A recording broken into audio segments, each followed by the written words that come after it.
Hey guys, it's Matt. This will be the final old-fashioned radio show program broadcast before the solstice coming up on Monday, and that day is also the exact same day as the Saturn to Jupiter conjunction. It's also the day of other planetary alignments. It's also the day of other astrological phenomenon that comes potentially, if you line everything up, every thousands of years. It is beyond a 1 in a million. Now, with all that, the doom and gloomers are out all over YouTube, penetrating the truth community. They're all over the place. Oh my goodness, what's going to happen on Monday? You have theories that range from the sky is going to open up to, there'll be a new wave of energy and everybody will just go out and embrace their neighbor. We'll remove each other's masks and sing Kumbaya around a fire for the next 10,000 years. Let me tell you what's going to happen. Nothing. All right? Nothing. But there is one provision or proviso or fine print.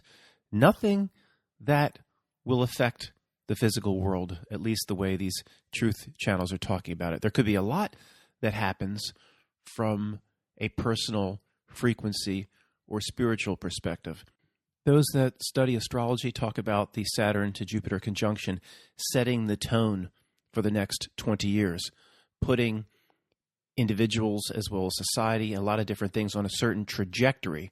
That's very hard to move off the trajectory for the next 20 years.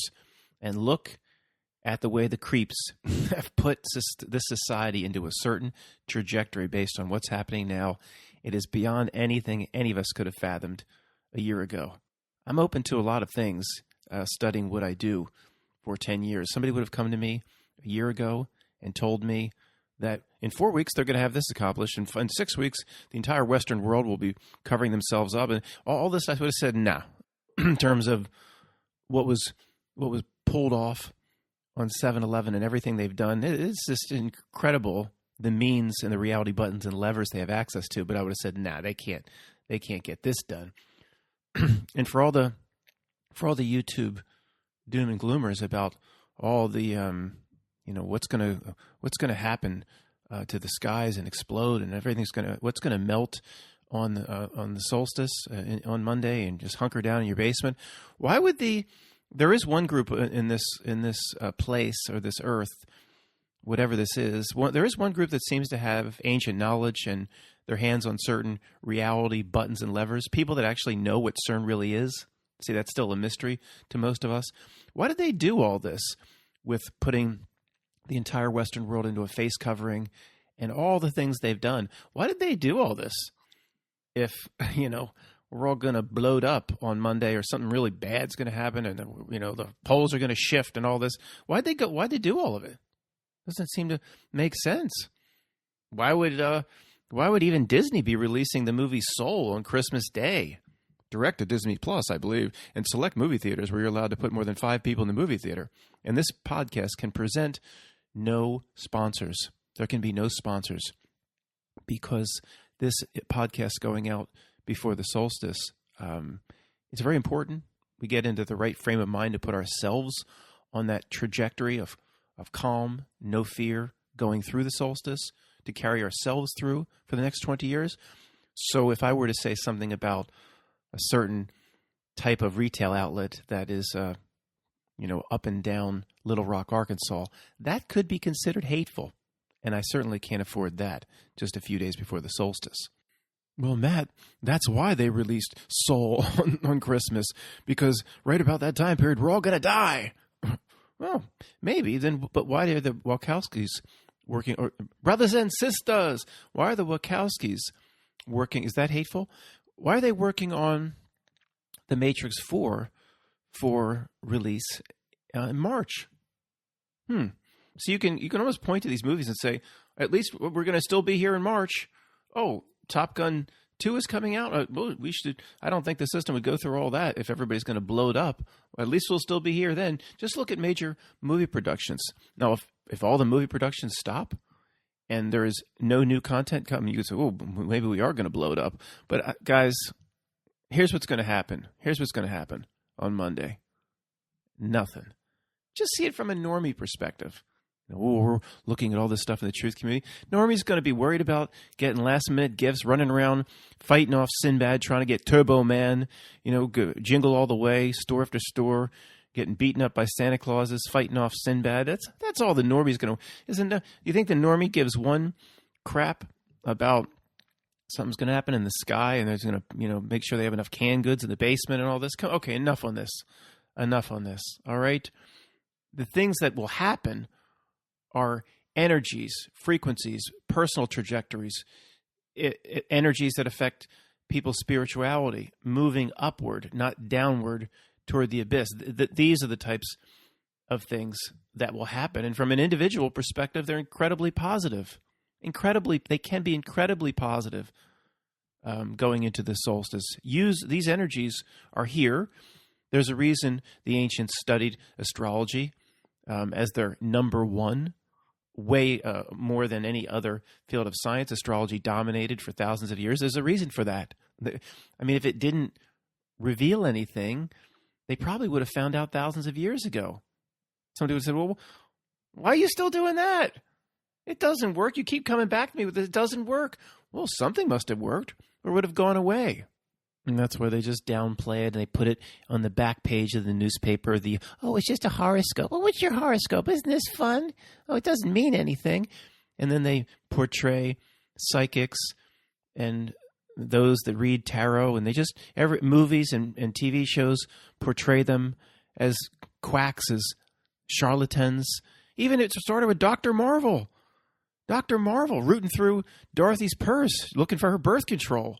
Or what, he found a picture of Annie M and he used that to scam her ass. And he scammed her later with a different incarnation of him as the Wizard of Oz. But these people are portrayed. It's just fun. And the ones that do it, they're scammers. To me, if the system portrays it that way, then it's all real. That's kind of the way it works. Again, look at the way the system, through its movies and TV shows, portrays those that read tarot and psychics and those that heal with certain types of energies. Priscilla Barnes, she was the third Suzanne Summers on Three's Company, the last blonde on Three's Company. In Mallrats, she played a psychic with 3 nipples. I mean, if they portray it like that, then it tells me it's real. So they portray astrologers as, just Wildwood Boardwalk quacks. So let's try to apply the 179.5 principle, take the opposite. They portray this group as quacks, so that's probably all real. What do they portray very seriously? What do they push to the top of society's achievements and technological superiority and intelligence? And you have to be an MIT PhD to be involved in this. And, the space program. So you just flip it. I see. The space program. So that's the bullshit. And the psychics and the tarot readers and the astrologists, and that's for real. That's right. You see how you just flip it. However they present, if they present, the sister that they want to give away to you in marriage, they're pushing the wrong sister on you. You want to go find the sister that he's hiding in the back room. That's the one you really want to marry. Okay, last word about Monday. Of course, the matrix is predictable. It will want to put you into a state of fear, anxiety, stress, whatever it's throwing at you now. It will want you to just take that through Monday. And is there going to be an exact moment where if you have the exact calm, you'll carry that through? I doubt it works that way. But we had a very unusual snowstorm. It never snows like that this early. We had all this stuff. The matrix will want to carry certain things through Monday. And it is your job to recognize when it's happening and to absolutely put yourself in a state for the rest of your life. Forget the next 20 years. No fear, no anxiety. You know exactly who you are. They can't take anything of value from you. What are they going to do? End me young life? Yeah, I guess they can end me young life. Well, they can't even do that directly in most cases. That's definitely one we can debate in the future. Somebody screaming at this video should be screaming at this video or this presentation saying, the young boys that they threw off the boats into what was generally a cooked-up war, World War II.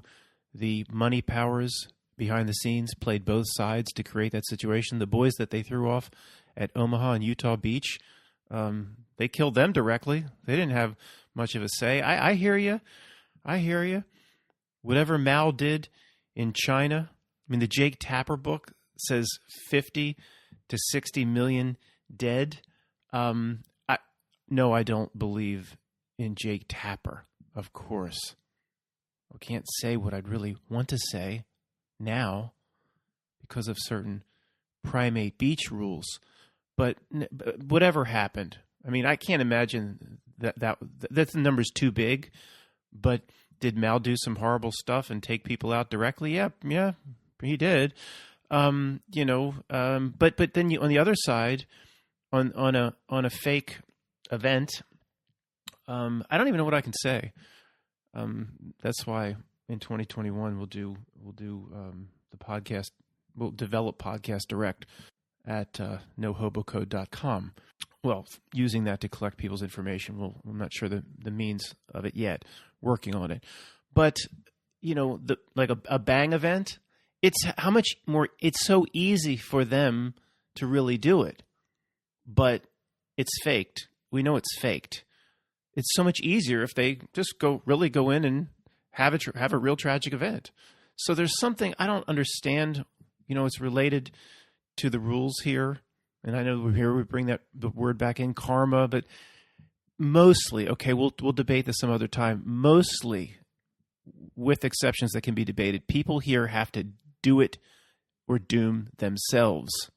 We might as well make the declaration, and I'm sure you all would agree. If the creeps overstep and do something to us where we have no choice, where we don't do it to ourselves, whether it be death or disease or anything, well, then we declare we've won. Well, who decides that? I do. I do. My spiritual self working with my higher self. I do. If they ever cross the line, which would be a forced action, Jacksonation, the thugs come in, the brown shirts come in, the blonde-haired kid from The Sound of Music and his gang comes in, throws you down on your kitchen island and force you to do that, or the people that were in South Tower, whatever, they do it to you directly. Oh, you've won. You've won. Won what? Won everything. You've won. Well, when did that become the rules? Hopefully, it's always been the rules. But if not, we're making it the rules now. Why can't we? You don't think we can do that? If you F with us directly, then we go right to the winning circle. We don't have to drive the race. Just pull the car up in the winner's circle. Hold the prize money overhead while getting kissed on each side by supermodels. We've won. Doesn't this have to be what all the tricks are for? How many tricks has whatever's here that's represented through the minions like Bono and the screen, how many tricks have they played collectively on humanity in all facets of society and in the way human beings are supposed to live their lives and what their history is supposed to be? How many tricks have they played? Well, I don't know, a few 100 million? Well, they've played a few 100 million tricks on us, a few 100 million deceptions. What's all that for if they can just do it to us directly? And right now, I really would love to do a Quantum of Conscience old-fashioned radio show sponsor ad on behalf of Bono's charitable organization. I would love to do that, but there's too much of a risk that it could be labeled Primate Beach. For anybody struggling with that, think about what I'm saying there. Can't speak out. Could be. I'm using the hobo code, Primate Beach. I don't know. There's probably a better hobo code for that, but I like that one. But I can say that in certain years, Bono's charitable organization was audited, and they found that between 1% and 2% of the money made its way to the charity. That's even worse than the Melvin and Belinda Gates Foundation. Melvin Gates. See, I can't even say that.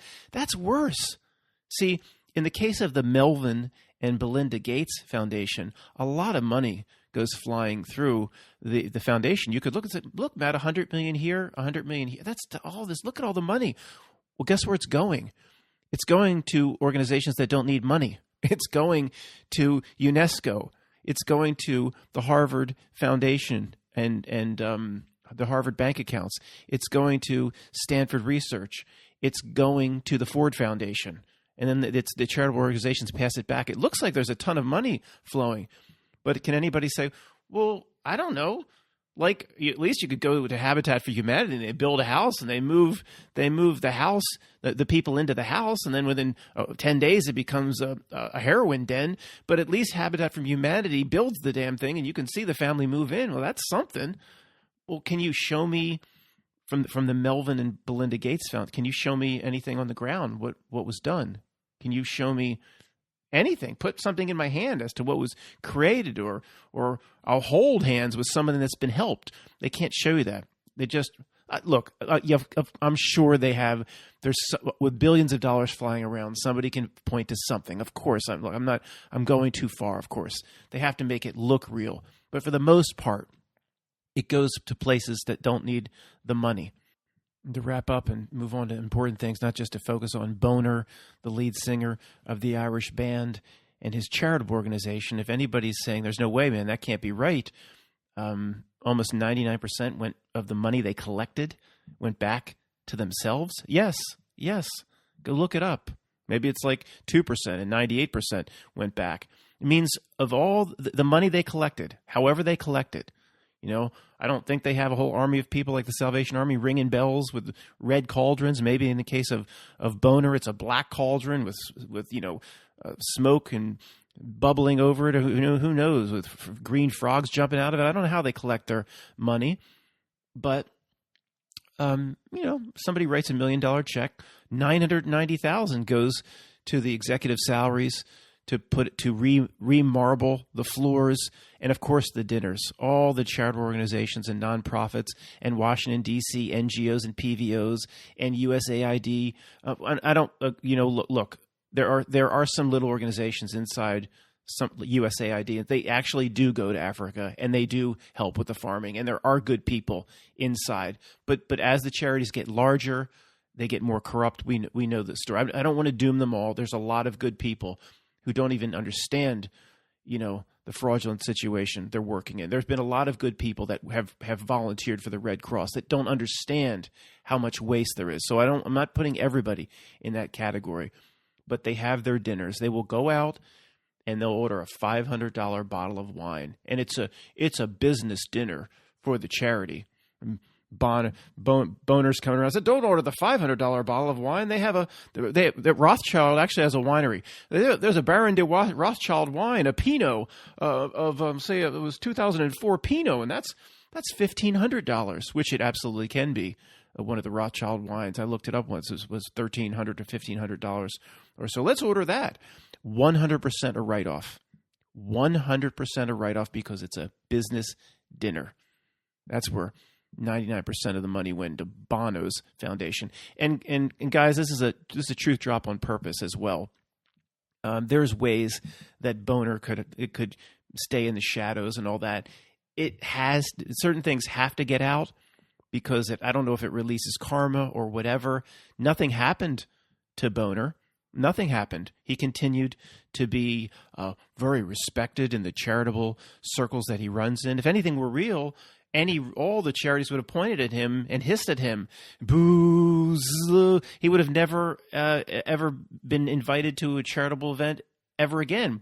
But his status in the charitable or in philanthropy circles never waned, even after it was publicized that only 1% made it to charity. And if the 1% made it through Bob Geldorf's organization, that wouldn't have gone anywhere anyway. Live Aid, that didn't do anything. Anyway, we could talk about these frauds all day long. Let's get on to some more important things. Actually, come to think of it, we can transition into more important things using the springboard of the lead singer Boner from U2. Somebody wrote me an email. This was a while back. I don't remember who it was. I apologize. But in this community, talk about two aspects of yourself. It related even to Wetiko. There's a shadow self in you, two aspects of yourself. The human body has been engineered. That's why there's two completely different sides of the brain. Somebody wrote me an email and I'm going to go over some emails, guys. So the people that contribute here are just brilliant, absolutely brilliant. And somebody wrote me an email and said, well, we've obviously been engineered, Matt. You have two different sides of the brain that really don't talk to each other at all, except through this one little bridge called if I'm butchering this, the corpus callosum, something like that. There's one little bridge between the two hemispheres of the brain. The person came to me and said, Matt, that's engineered. That's engineered. I'll get back to the U2 in a moment where I was going with that. If anything, there would be lots of bridges connecting the different parts of the brain, just one little bridge. And then there's a surgical procedure where they can cut it. Well, how does that work? How does the person continue to function if they cut it? Like, how does that work? It just doesn't make sense. So somebody came to me a while back and said, Matt, it's not about a U-2 spy plane. It's a truth drop. U-2, there's two used. And then I wrote back, well, that just got me thinking about my cousin Vinny. Is that a truth drop? The two Utes. The two Utes? What was that, sir? What'd you say? Did you just say a Ute? Oh, I'm sorry, Your Honor. The two youths. Look, we know truth drops are in the absurd, and I don't know enough about this to just speculate. It's just interesting. Somebody said, "Wait a second, Matt. Look what U2 is a truth drop. Wetiko is it's a native, maybe Native American or indigenous people's theory that everybody carries like a there's you, but there's a dark self that tries to take over, or a shadow self. So, guys, as our tuning fork is pretty good at this point. And I put in an old CD. Vanessa VA's got me thinking in terms of what the message that music's delivering to me. I put in an old CD. Some guy we saw down in Philadelphia 10 years ago, and the spiritual message that came through was unbelievable. Unbelievable. I'd like to even cover it sometime in 4 songs. Do I believe he's some high-level initiate giving some spiritual information to those that are tuning themselves to be able to respond to it? No. It's like channeling. It came through. Who knows how it came through this little singer that we saw?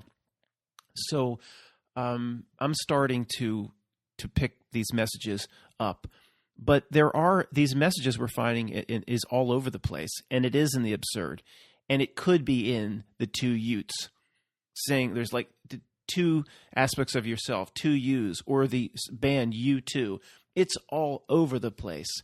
And the more and more we see it, of course, the crazier and crazier we become to the geniuses around us. See, it's condescending. I shouldn't say it that way.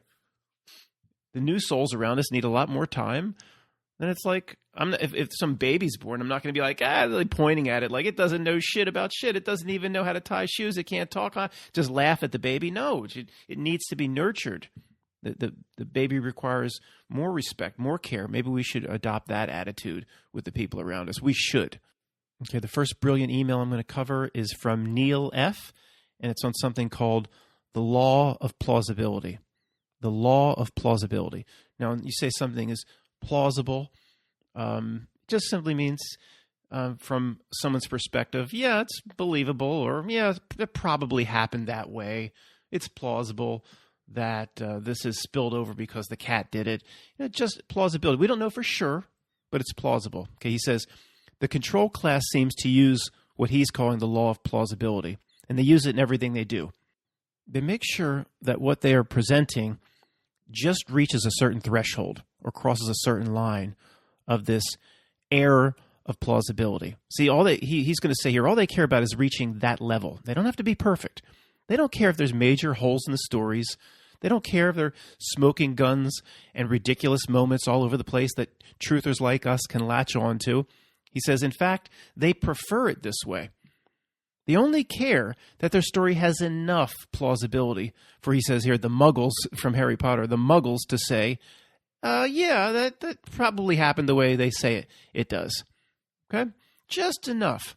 They don't have to be perfect. We'll circle back and discuss this in a little bit. Let me continue his email. As long as they have the air of plausibility in whatever they're presenting, the brainwashed masses then invent the facts to fit the narrative. This is the key. People will invent the facts on their own to fit the narrative. As Joseph Gastrow, Jastrow, said 100 years ago, create belief in the theory, then the facts will invent themselves. The masses then go to work defending the plausibility narrative by inventing facts that fit the narrative. There's only certain facts that the brainwashed human mind can invent to fit certain narratives. The controllers probably play out in advance what set of possible facts those are, and make sure in advance they frame the narrative or their theories in a way that only certain facts are available to the human mind to be created. Now, I'm not sure if Neil meant to go here or not, but this is where I'm going to take the interpretation of this. Now, at first, somebody listening to that might say, yeah, Matt, it's what we said, the law of plausibility. They don't care anymore. They know nobody's paying attention. Oh, this event's just sloppy. I don't buy any of that. They don't care, so it's sloppy. Yeah, it had some Bobby moments, and this had that problem, and this had a inflated tire, and this had a smoking gun, and this had this pissed on breadcrumb. They know nobody's going to pay attention. No, but see, one of the things I think potentially this law of plausibility is saying, it goes back to what I believe how reality works. This screen or whatever is here, can't come bring something into reality directly. It floats a blurry image or a blurry concept. And the minions here, whatever they are, governors that stand at podiums, politicians, Lady Gagas, singers, celebrities of all kinds, the minions then run around trying to get real human beings with creative powers to believe in the blurry image that's being presented. And as I've said many times then, it's only the acceptance of it and the absolute belief in it by real creative human spirits that then bring it into reality or make a blurry image become crystal clear or harden the cement or whatever the creeps are trying to present. So here I interpret the law of plausibility in a few different ways. They can't go all the way. They're not how this reality works, the game that's being played here. They can't go all the way. They just have to go enough to make it plausible so real, quote, I don't like the word human being, I'm going to use it here, latch on to it. Just plausible enough. And then the minions, of course, run around and do the bidding of the screen and tell the real human beings how they should believe it, how they should do it, how they should try to mimic the lifestyle of an ex-Olympic athlete and all that. They bring concepts and theories and what space really is. The minions will then support it, but ultimately they need real humans to cement it. So just have to float it out far enough with the minions' help to make it plausible. But then by real people inventing the facts or believing in it, see, where Neil's talking about the inventing of facts, then to me that's the reality creation. That's hardening the cement. Just have to get the lure or the worm on the hook just close enough to where that big mouth bass hangs out. The hook can't go grab the fish. Okay, the fish always must choose to bite the hook, but just get it to that plausibility range. Then the fish will go after it and will invent facts on its own to cement the reality of the situation.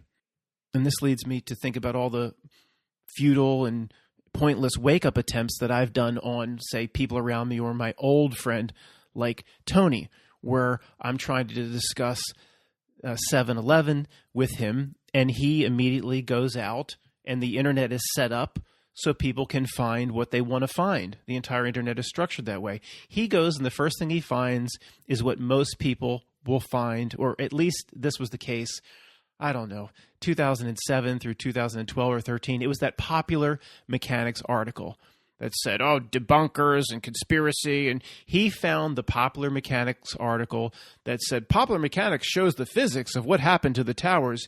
He found it, and the official story coming out of the news about what was coordinated from a cave with a guy with bat poop dripping in his face from stalactites and stalagmites, that it was just plausible enough. Then, with the help of Popular Mechanics, Tony and others we've tried to wake up went out and invented their own facts, or at least believe the bullcrap that was presented through popular mechanics and other leading sources helped harden that cement. So the official story, in a way, is cemented into reality. So interesting, very interesting, and a great email. Thank you, Neil. Let's do a very short, very quick email from Julia, who said, Matt, when you mention or talk about the double slit experiment, this kind of hit me. What if not every observer has an effect on the experiment? What if there are some observers which do not change a thing, even if they participate, and we don't know about it, or that's not revealed in the findings? And I read that and I went, wow, it hit me. I went, this is an NPC meter. You can bring different types of people in to observe these experiments, and you can bring certain type of people in, like your in-laws and people you believe are NPCs, and it doesn't have the same effect on the experiment. That real, in other words, you could almost use this to determine maybe if somebody's real, a hybrid, an NPC, or what they are. And it hit me as very, very interesting. And you could expand this theory into like the rice test.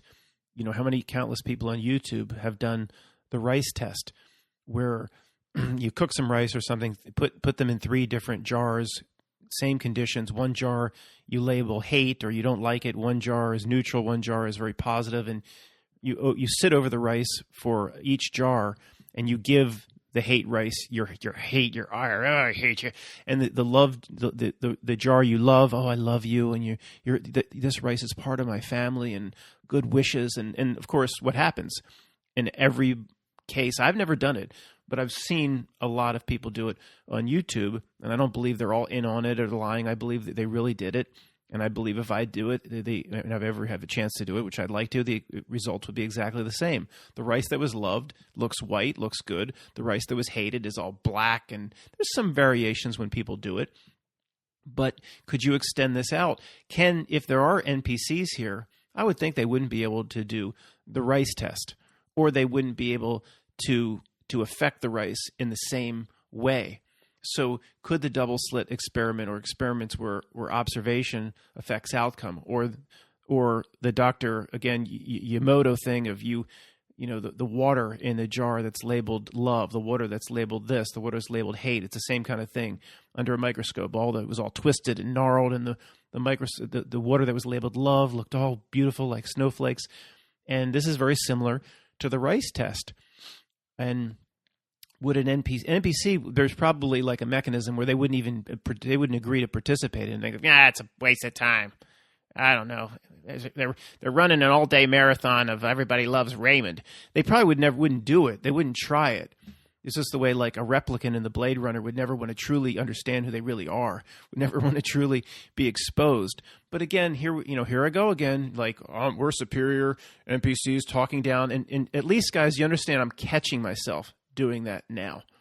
Maybe there is no NPCs. Maybe it's just young souls that have a lot of work to do. At least you hear I'm catching myself going, these attitudes are not productive. And it is a 2-pillar attitude, us versus them. And at least I'm aware of it, and I'm going to try to improve upon it. Okay, this topic there's a lot of different people have emailed me about a lot of different facets of this topic, but going into the solstice, this is extremely important. We need to have a complete understanding of this and take this through Monday and take this for the rest of our lives regarding to, I think it was originally TJ's free won't. Free will is just a duality trap. It's like Neo in the Matrix. Choose this door, and it leads back. The code reinserts itself back to source. It saves Zion. But if you choose this door, you possibly can save Trinity, blah, blah. Well, he has 2 choices, duality, 2 pillars. No, the choices in the Matrix showed you there was no choice at all anyway. It's free won't. The free won't. Just do nothing. Don't ever pick a side. This is the reality or society in the last 5 years has exposed itself. It's never tried to put people into more camps than it has in the last 5 years. It is so off the charts how it tries to get people into their little camps. Oh, Biden or Trump or Republican or Democrat. It's absurd. It gives itself away. A free won't, I don't know what free won't would have been in that Matrix example. Maybe just plop down on the floor and say, I'm not going through any door. Since I'm in the Matrix here, I guess I don't need to eat.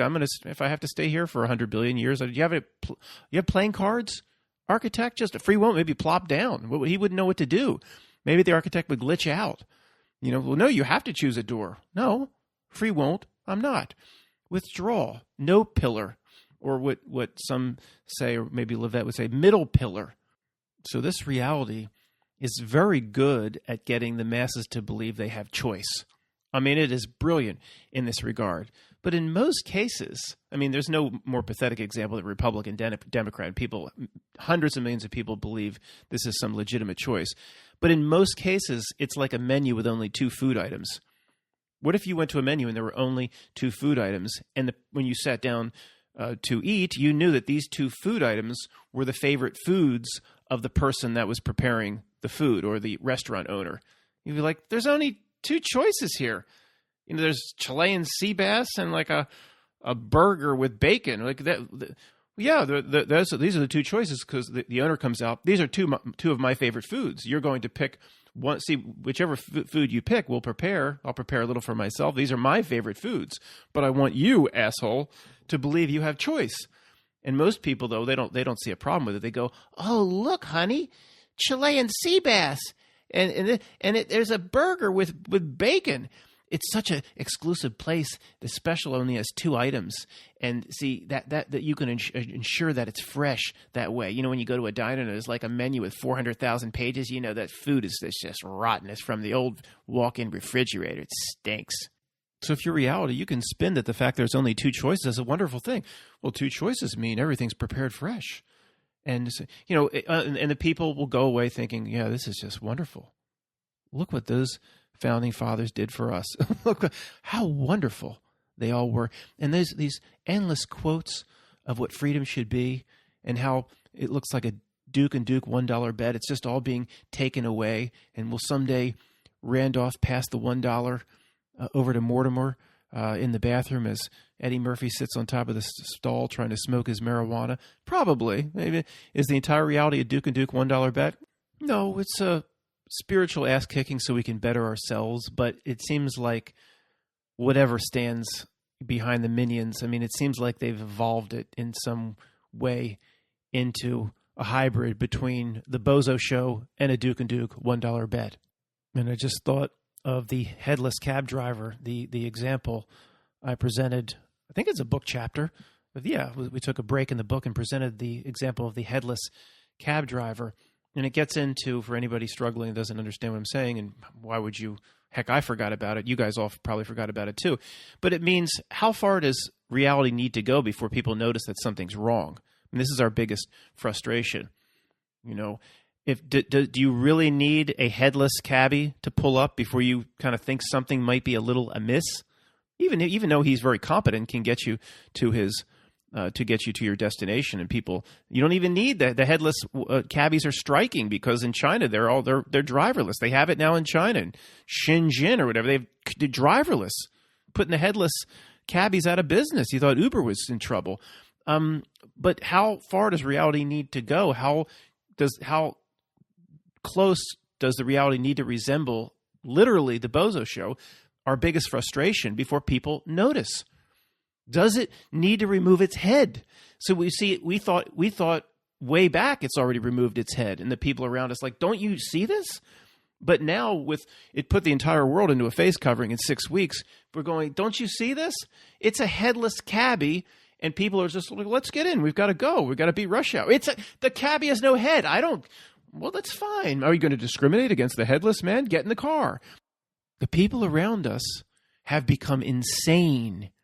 The only thing we have to determine is there literally a reality where they live, where this is sanity, this is the norm, a chaos realm they've all evolved into, and we're kind of somewhere else? Or is it more like we are all in the same reality, and because they're accepting this, they are truly insane? Of course, they think we're insane. There's the paradox. Okay, here's another email. This one from Anne-Marie. Anne-Marie, that girl, who has sent me a lot of very interesting stuff over, I don't know if say the years, but maybe, had to do with when we talked about that revelation of the method that Michael Hoffman presented on that show, Guns and Butter. And she says, we've kind of already figured this part out. We see the plan and we help manifest the plan with our energy, with our belief. Plus, we in this community inform other people who ignore the truth because they're under some sort of a spell. Now, which the controllers believe is enough to eliminate their karmic debt for the plan. Okay, but here's the heart of it. What could we do differently? Instead of saying, oh no, look at this. Don't you see what they're doing over here? Don't you see this evil scheme or this trick or this plan running around doing probably whatever it wants? We'd say, therefore, this awful thing is going to happen. Bringing that into manifest. Instead, say, I see the trick. I see the false flag. I see what they're trying to accomplish. But, the truth community has to get it. I'm kind of inserting a lot here. Truth community has to get a clue and not help bring it to manifest it, not help bring it to life. Just say, well, as soon as you see it, say, well, wait a second. I'm not giving any power or energy to it. Every day, in terms of what's happening right now, this will fail. How many people listening to this are in the truth community every day take just 5 seconds to go out, as they do whatever, just pause and say, this will fail. This is my intention. How many people exercise their power as if they have power? Almost none of us do this. Why not? So only discuss the tricks with like-minded people. Don't run around and do what they want. Don't inform or try to persuade the regular guy or gal on the street or the NPC because they can't see it anyway.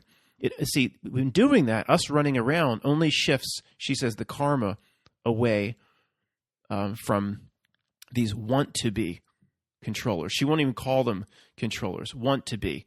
Everything Amory does here, she's making sure there's no power into not only their tricks, but who they are.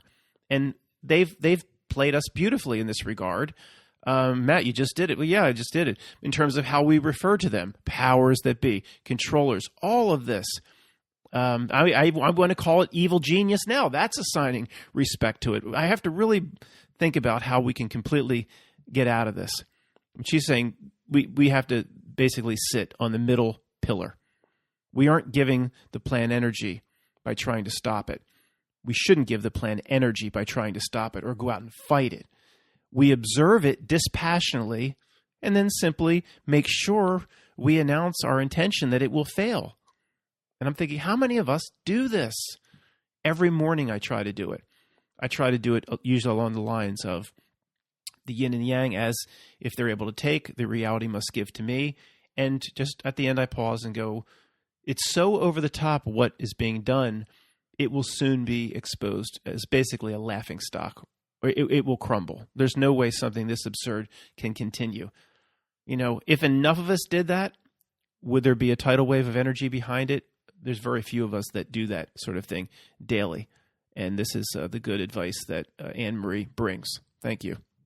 Okay, next one. Check this out. You think this dude Boris is smart? The guy that initially went through that ride that I covered a few videos back, transdemonium, and before he was even awoke, just sensed that there's something going on here and he wanted to go back in the ride. Yeah, here's something more from Boris that's just brilliant. He said, initially he wrote, and I didn't understand what he was writing. He said, Matt, thanks for uncovering transdemonium. And I was like, uncovering? But then he went on to explain why he wrote that. He rewrote the word cover, and he said, thanks for uncovering it. And power of the Spellcraft of English. He said, I started thinking, maybe that has something to do with the trick that's being played. If the truth community covers a topic or something, Matt, people ask me, Matt, will you cover this? Matt, will you cover that, like a reporter? So if the truth community covers a topic or something, then we end up hiding it in plain sight with a word trick. We are then used. We are those executing the cover-up, is basically what Boris is saying. We cover it, so we cover it up. It has to do basically with the revelation of the method quote that we covered. See, there I go. Look at that we talked about a few videos back. But of course, it's no coincidence that the word cover has a double meaning in this regard. All right? You cover it.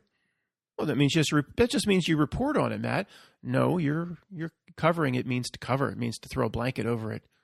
And to do the truth community being used in a certain way, so then it solidifies itself into reality the way they want it to be solidified into reality. He says here, to finish up, also cover, see over, okay? C-O-V-E-R. But then what is that saying to the subconscious mind? S-E-E. See is S-E-E. To see over.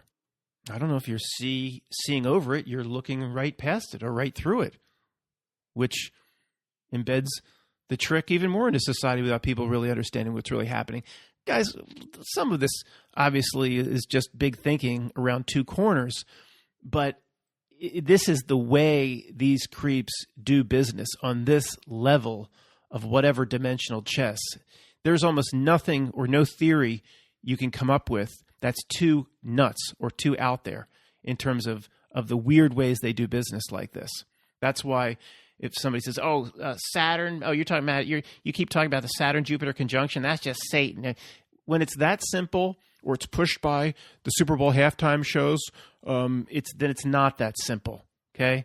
If it's that simple, then it's not that simple. Occam's razor is a hijack. It's a hijack to screw with people. And for anybody screaming at me, I should clarify, because they would say, Matt, you always say, well, the final answer is the simplest. Yes, for what we need to do for ourselves, the answer is extremely simple. That doesn't mean easy. It means simple. In terms of how the screen, using its minions, plays its tricks, that's not simple. I never said that was simple. That's complicated shit. That ain't simple. Well, see, that's the whole point. All the noise, all the distraction, all the complicated nature. Let's analyze this for 10 years. Let's analyze that for 10 years. When what we need to do for ourselves is simple. Play free won't. Ignore it. Never choose a side. That's what this middle pillar is all about. I don't truly understand exactly what that is, but I can get the sense of it. Just don't pick a side. Middle pillar.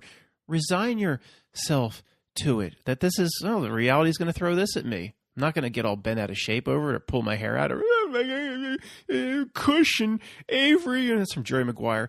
Just going to, this is what it does. I expect this. I can either use it to become a basket case or I can use it to become better.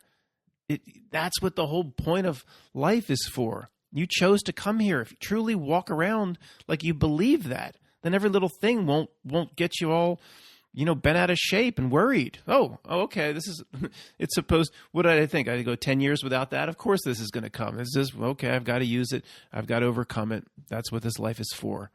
Very simple. Not easy. Very simple. See, the old example with the alcoholic who was close to death, or somebody that was strung out on drugs, or whatever example you want to use, that he is not or been around his big drinking buddies for a long time, and his buddies are going to continue to go out to the same bar, and he wants to go out and be with his buddies. Well, going back into the same old bar, it's very simple to just order a cranberry juice or to order a Diet Coke. It's very simple to do that, or O'Doul's or whatever. It's not easy to do that when all of your friends are throwing back the same drinks that they always throw back. And if you start in on it, you're going to be right back where you were. Simple and easy are two completely different things. There's a very interesting email from Gabriel saying what he sees happening is reality itself is being fractured, he feels. The not Nilk reality is attempting to create its own reality through the screen, through technology, alchemy, by terraforming people and breaking their connection to nature and breaking their connection to spirit. Most people have been sucked into the screen reality already. Okay? And what they perceive is their normal. We, on the other hand, have avoided being subsumed or sucked into the screen reality and are clinging to what we know to be the natural world, or I'll just interject, the old world, or something that we remember from years past. We're all supposed to be electrical beings. Well, I think the not milk is changing the flow or frequency in most humans as electrical beings, like moving them to another channel on the universal radio dial. He says this may sound bizarre, but I think this new, RNA altering, the action Jacksonation was supposed to work off someone's RNA, which is related, of course, to DNA, is just the next step, he says, in this agenda. This would basically leave two different beings, two different types of creatures, beings sharing the same physical world, he's saying. But we will basically be two different species. Now, at first, it seemed like he's saying literally, he's probably saying both are on the table. Two different species in the same physical world, or basically two different species that are kind of in the same physical world snow globe, but basically or potentially in two different realities. I don't take that off the table. A lot of interesting YouTube channels over the years talked about reality overlays, and I've mentioned it recently. I'm mentioning it again. I don't understand it. There's something there to it. There is something there to it. And to me, there's a lot of ways to interpret it. I always kind of fall back to a movie reference because that's the way my mind works, or The Matrix. When they got Neo out of the Matrix, supposedly, and Morpheus rescued him and brought him into the real world, wasn't he lucky? Now he's in this cold, dark land of frayed sweaters and tasty wheat, some slop they put in a bowl. You can't even get a steak. Dark environments, cold environments. You sleep in some kind of, feels like the cargo hold of a submarine. And, at least Trinity's on board. At least there's, your best option isn't Cypher, if you want to go there. But, you know what I'm saying? But it's like, whoa, man, he was rescued into the real world, but this is the real world, so it's worth it. No, it likely, and it turns out it really looks like he was still in the Matrix. He was still in the Matrix.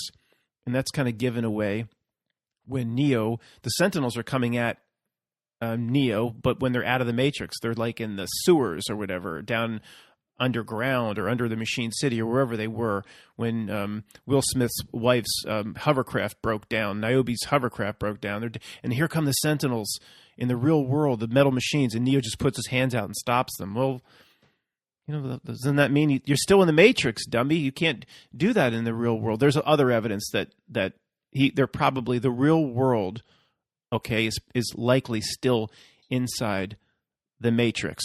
And I am totally straying here, but in terms of people that like to do research about tricks after death or potential recycling tricks, the main thing to me to be aware of, if there possibly is any trick that's going to be played on the day of your death, we're going to say on the day of our life, it will be, in my opinion, the trick will only come in one. I don't want to say only come in one area. I don't think there could be any tricks anyway if we have the right mindset, intention. There's nothing that's going to be able to F with us on the day of our life, but we're prepared for anything. Why shouldn't we be prepared? It will be most likely in thinking or getting to you to believe that you're completely dead when you're in like this region between life and death. I think that's how the trick would be played, if they're able to play it at all. And because we see through all the tricks now, we'll probably see right through that trick. It's like Mobile Avenue in the Matrix, where Neo was stuck in the white tile, the subway, he couldn't get out between worlds, and that's Mobile Avenue. That's an anagram for limbo. So, on the day of your life, be like, well, make sure this isn't some green room where they're going to try to get me right back. Make sure I'm truly dead. I mean, that would be, and I'm sorry to stray, but, I don't even think they're going to, at least for us, they're not going to be able to, I don't buy all this Saturn Moon Matrix stuff. I don't, but there's no harm in some general preparation. Make sure you're really dead. No, being aware of these sorts of things, again, I don't think there's any downside going into the day of your life. Why shouldn't you have basic preparation for whatever may occur? but make sure you keep it to yourself. I mean, you certainly don't want to go in to see your grandfather who's 90 years old, and the whole family's gathered around the bed because he just might have not even an hour left, and everybody's saying goodbye to Grandpa, and the priest is administering last rites. You don't want to start screaming down at him, "Grandpa, we've never talked about this, but make sure you're really dead, man. They're going to try to trick you to come back here.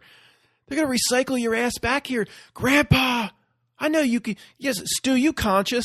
Make sure you're really dead." You're screaming down at your grandfather. He could die at any moment. I don't care if you people around the bed think I'm crazy. Grandpa, listen to me. Don't fall for any tricks, man. Make sure you're really. The family hauls you off with the white coats. This next email is from somebody, again, who's about as smart as it gets and is far more advanced than I am in several areas. Let's just call him Earth. I think it's clear that we are being pushed by reality itself towards looking inward, not to the outer screen. It has shown us that reality is not fixed and that our awareness is what is of primary importance. As you say, they would not be so in our face or in our business all the time if what we felt and thought didn't matter. I think it matters greatly, and the thing pushing us is using fear as its primary tool and weapon. It has given us endless things to be afraid of and distracted by, anything but turning the focus where it matters most, inward. I call the thing running this dream matrix the egregor, as it is more like a thought form or an AI. It has a bag of tricks and is actually predictable. It's giving us an incredible opportunity at this time to discover what we are and what it is. It is forcing us all to wear the face covering, which is a persona, and its mask is off. It is revealing itself. There are many names for it, and I believe it is not alive, and it is actually a part of us, a part of our mind. An egregor is a thought made manifest, a part of our subconscious used to keep the dream reality running so that we don't have to consciously do that. We are the dreamer, and we fill in the framework that the egregor constructs. In dream terms, its false people are called projections. In computer terms, they're called NPCs. The movie Inception has many interesting ideas that apply here as well. Its negativity applied to the world or the screen is what impels us to turn inward, and I think that is the only place to go. Looking externally to a savior figure will always fail. Where base reality lies is the mind itself. Whose mind? What reality exists outside of your awareness? Your mind. We know we do not live in an objective world, and all of us have begun to see that reality responds to our thoughts at times. It's happening within you. That's why reality responds, he's saying. It's happening within you. Things are going bad now because of the egregor. It can't win in regards to us. Its job is to keep people rooted, grounded, and anchored into its reality creation. It does this so that you don't have to. Let me explain further. Could you possibly be entertained long if you were alone and putting on a puppet show for yourself? You would know everything that was going to be said and done. You'd never be surprised. You'd be bored. It would be pointless. The egregor solves that for us. It creates the show for us, and we get a feeling of total immersion in the dream. Clever. It is in a bind when it comes to people who see the truth of reality. It can create more and more disturbing and distressful situations in order to keep us rooted to its dream creation. But the more it does that, the more we respond by pulling away, the more we fight it, and the more we resist it. We know this isn't right, and the way things are going, of course, it's so obvious now, and life shouldn't be this way.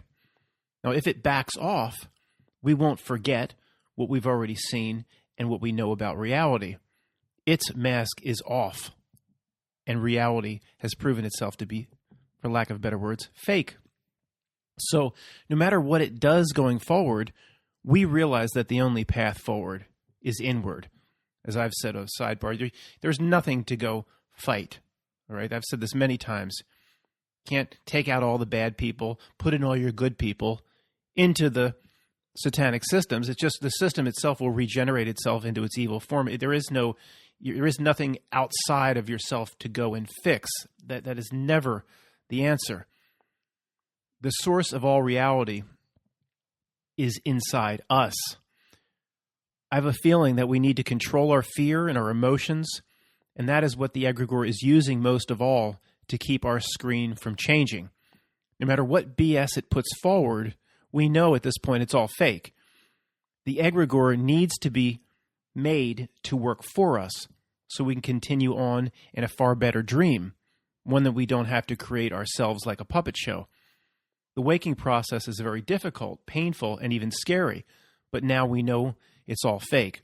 There's no going back to believing in a nihilistic and materialistic world. So in a way, we should thank the egregor. The current dream situation, though, must end.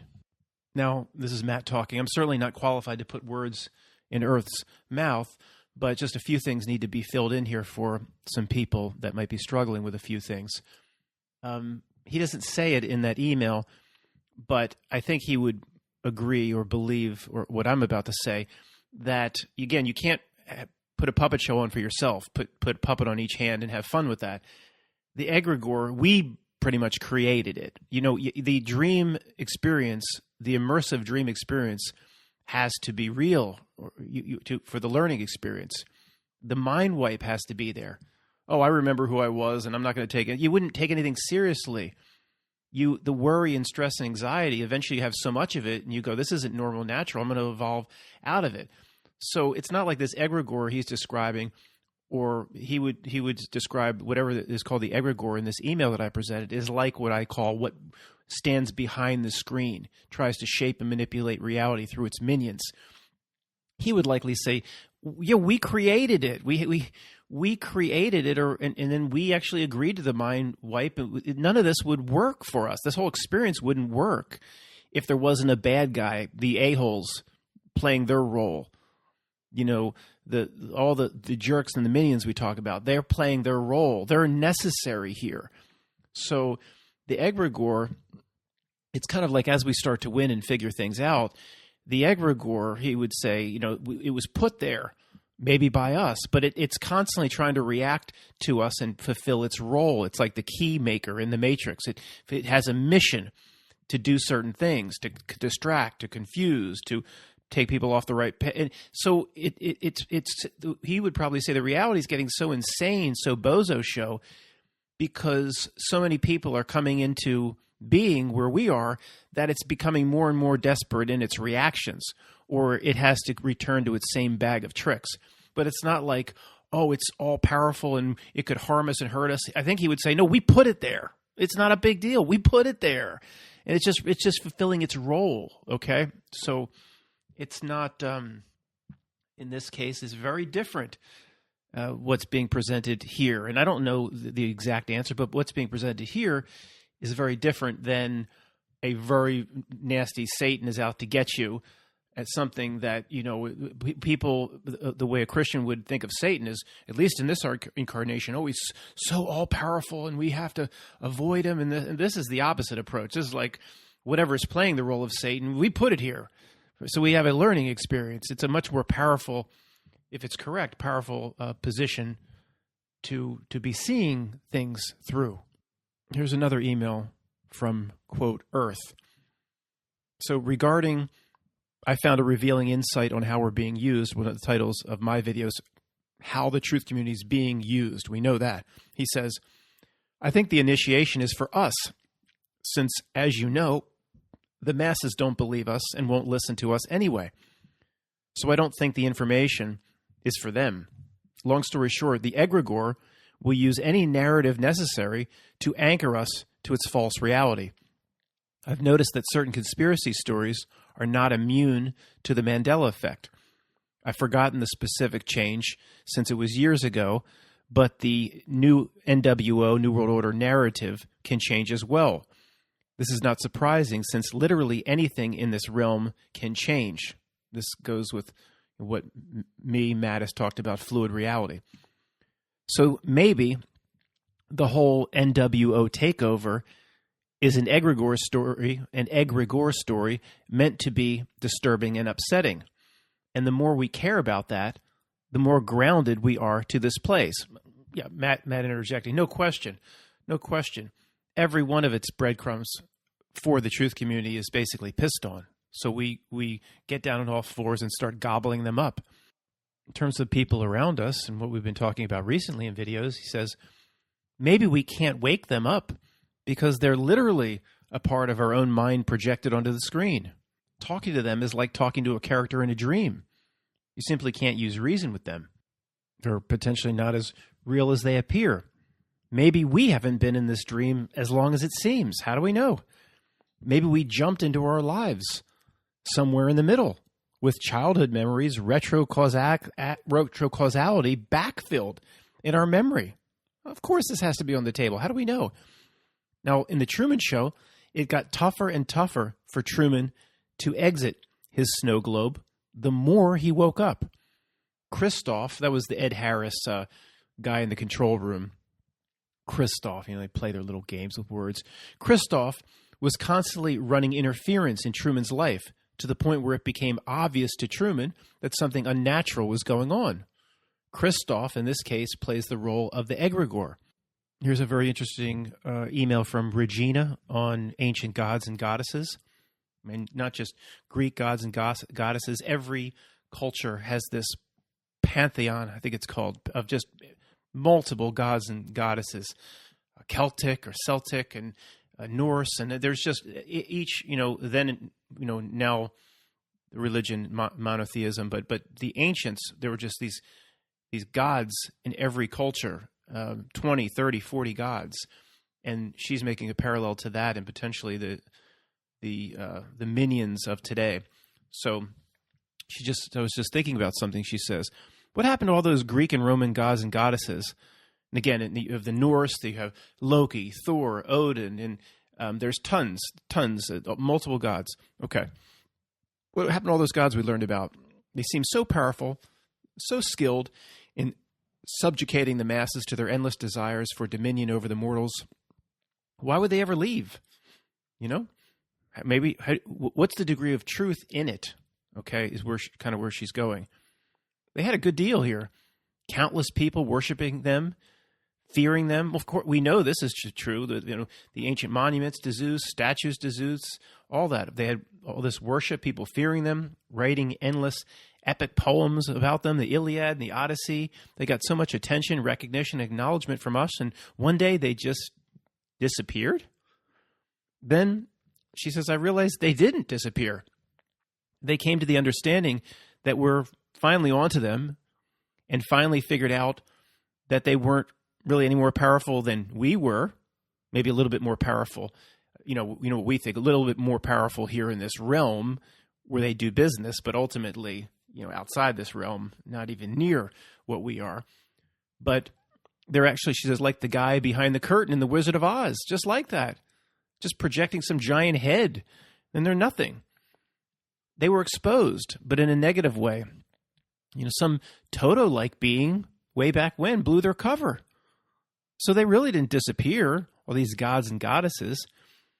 Blah, blah, blah, blah, blah. She says, descendants of Cain, the one Cain killed his brother Abel, descendants of Cain, potentially never able to leave this plane of existence. Is it part of their punishment for partaking in the original evil? And she says, basically, the dark beings didn't disappear. They just decided to incarnate in different forms. Here, today, they take the forms in modern society of prominent leaders, prominent businessmen, billionaires, Dr. Evils, who run delivery businesses. $1 billion. 1 million's not a whole lot anymore, Dr. Evil. Entertainers, actors. Though it's hard to picture John Travolta, a dummy like you can't say it. I can't say it. I can't even cut up somebody like John Travolta, musicians, athletes, etc. So they're in these prominent positions today, so they can still be kind of worshipped as gods and goddesses. Or potentially, if not the same individuals, although some people believe it's the same individuals, the same bloodlines, since they have so much wealth, prestige, status, and power. They're worshipped in the modern era. But at the same time, they must accept the fact that we now, at least in this community, know they're not in any way superior beings, and we probably know, here they are in the snow globe, outside the snow globe. Nope, they're not gods and goddesses, a bunch of privileged, spoiled, self-important, she writes, a-holes.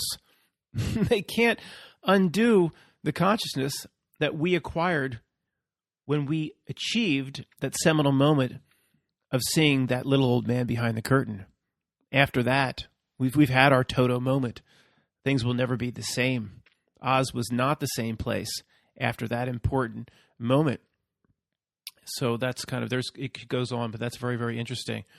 And in Oz, what happened in Oz? He just emerged as a regular person, and the whole town didn't. You think the town would have strung him up? You're putting on for how many to get? He probably collected all sorts of tax money, and he just emerged as a regular person. There's some nice people in Oz because they should have strung him up for presenting that fraud, probably presented that fraud between two Saturn and Jupiter conjunctions for 20 years. But I don't know, maybe he still was presenting the fraud.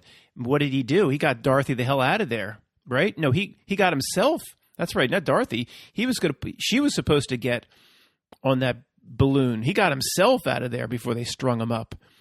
And he had the Tin Man working with him because he just undoes the rope. He paid the Tin Man off. And Dorothy's stuck, but Dorothy learns the most important truth drop in all of media of all time. She had the power within her the whole time. Had nothing to do with ruby slippers. Click 3 times, say there's nowhere like home. That's pretty much all we have to probably do. Click 3 times, say there's no one like home. Just a realization. That's what it is. It's just the biggest truth drop of all time is Dorothy's realization. The power was always in you, child. That didn't sound like Glenda the Good Witch or whatever. But that fraud, that Oz guy, he got the hell out of there in a balloon. He said, pay the Tin Man. He says, you're going to make it look like it's a rope accident. I got to get the hell out of here before they string me up. But the biggest truth drop of all time, the power, she could always go home. We can always go home. That's what the entire distraction is here for. The entire distraction of life is you need someone else to go home. You've got to do all this stuff to go home. You've got to do this. You're distracted. You don't even realize who you are. You just go home at any time. As the very smart Tony says, he says, if you leave you just a few things, make sure you always remember you agreed to be here. You agreed to be here working with her at the bequest, whatever. I got to look that up because I keep getting that wrong, of your higher self. All right? But it's ultimately, he would agree, it's just a realization, coming into a complete state of mind, body, and soul that we've done enough and we can walk out of here.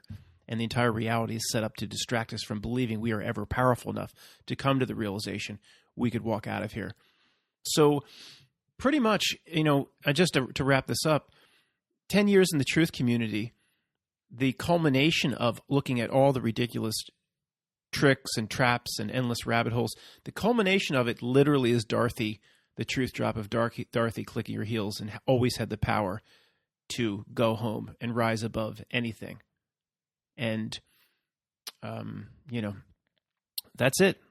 That's it. Take that mindset. And, not that we want to just go die or anything. We want our lives to be a certain thing. We're here and we'll continue to do the work. Take the right parts of yourself through the solstice and into the next 20 years. It brings me this thought of Baggar Vance. The movie Baggar Vance is about life. It's not about golf.